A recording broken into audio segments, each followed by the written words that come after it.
Hi, Carol here, and a warm welcome to my living room this evening for the completion of this wonderful canvas.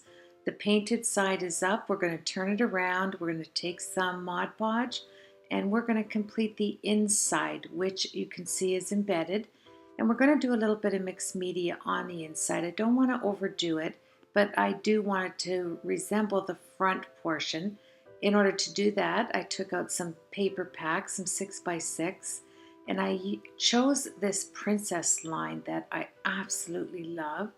And I chose this light bulb, and on it there it says enjoy, and that's what I want Marla to do, is to enjoy this winning from my 3000 blog subby giveaway.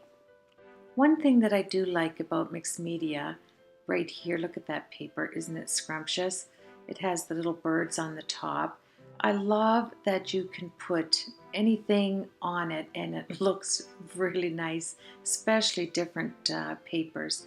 You want to tear your paper towards you if you want to see the white element uh, in the paper line. And if you don't want to see that ripped edge, tear it away from you. So here I am bending it enough so that I can see how much of this I want to cover the inside, and there you go.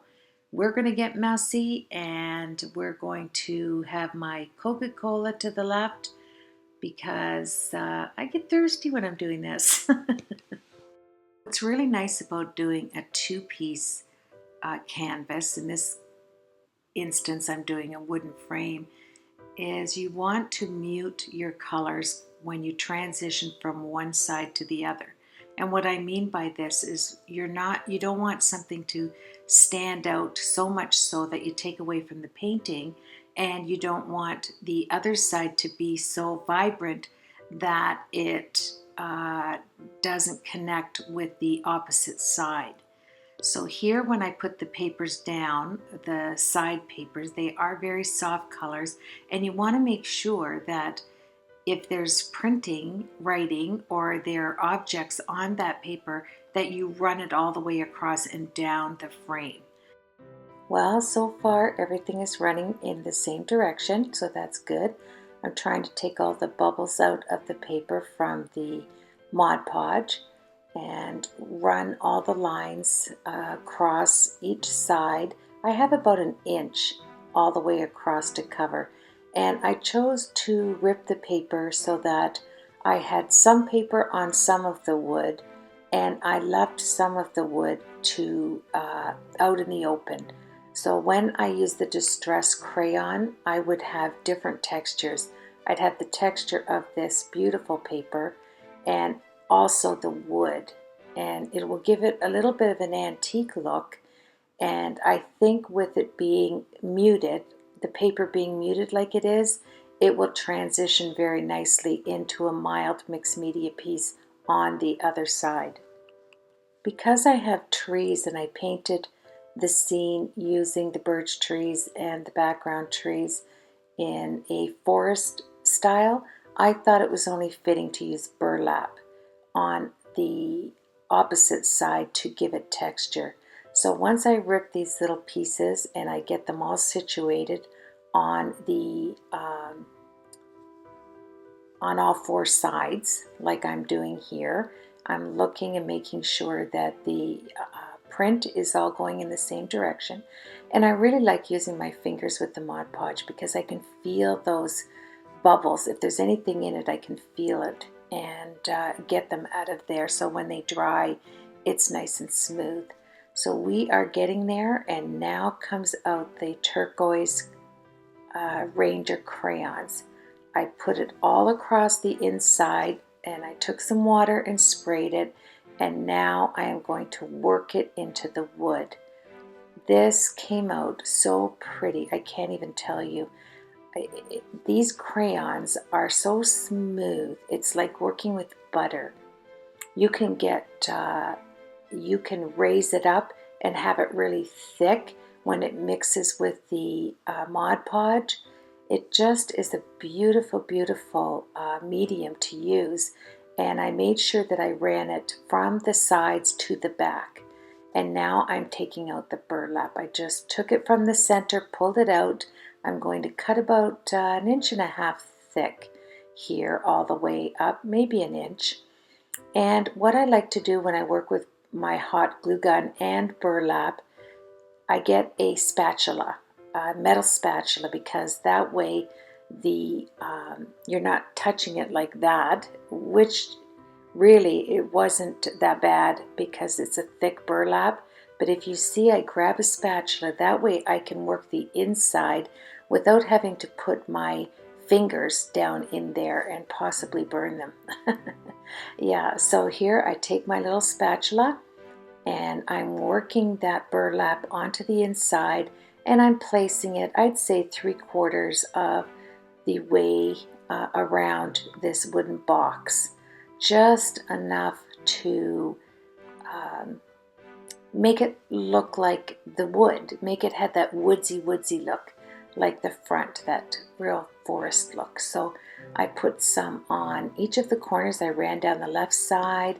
I'm just cutting it. The spatula works beautifully to manipulate the glue and not get any on your hands.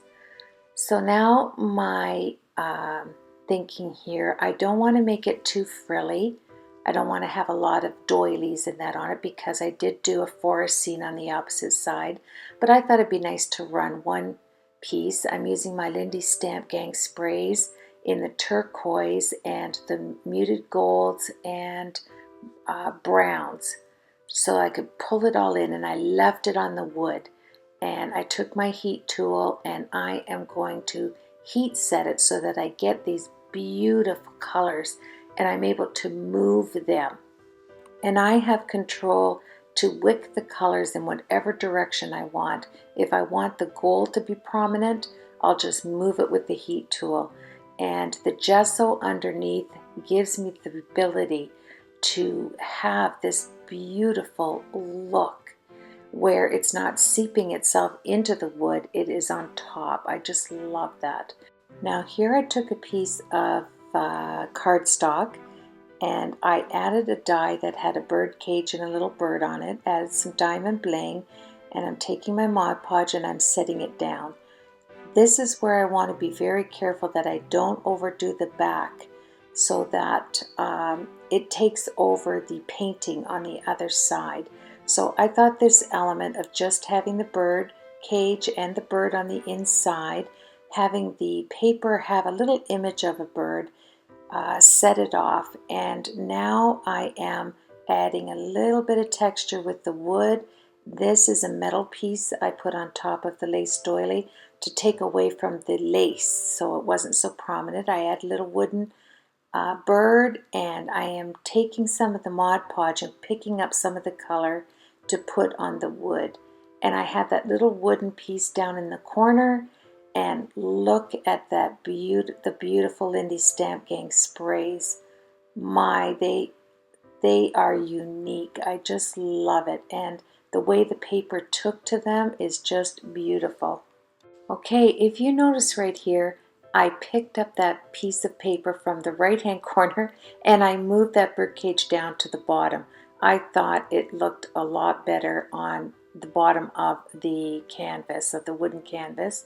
And I found this little bird cage. I thought it was really nice. I grabbed my Lindy Stamp Gang sprays and added more muted color, more turquoise, and took my glue from my glue gun and I fastened it down there. I added that little stump of wood up into the corner. I just situated a little differently. I thought this looked much better than the bird cage being on the top of the wooden canvas. So now I'm taking a last peek to see how it all came together, and all I have to do next is make the hanger. I have metal hangers so that each side will be able to hang up for you, Marla, and I will put that in the next video, just a little piece of it. We're not going to run another video on this canvas. I just have to put the metal hangers, but I wanted it to dry first. So I want to thank everybody, all my subscribers. There's the little bird flying into the birdhouse. I spray that down in the end of this portion. and I want to thank you for subscribing to my videos.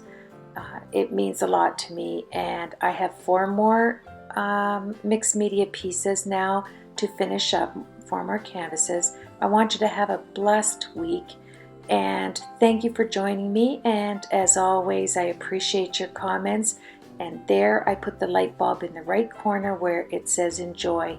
Enjoy, my friends, as we go and take a look at some of the final pieces through the pictures. Take care, everybody. Thank you for joining me.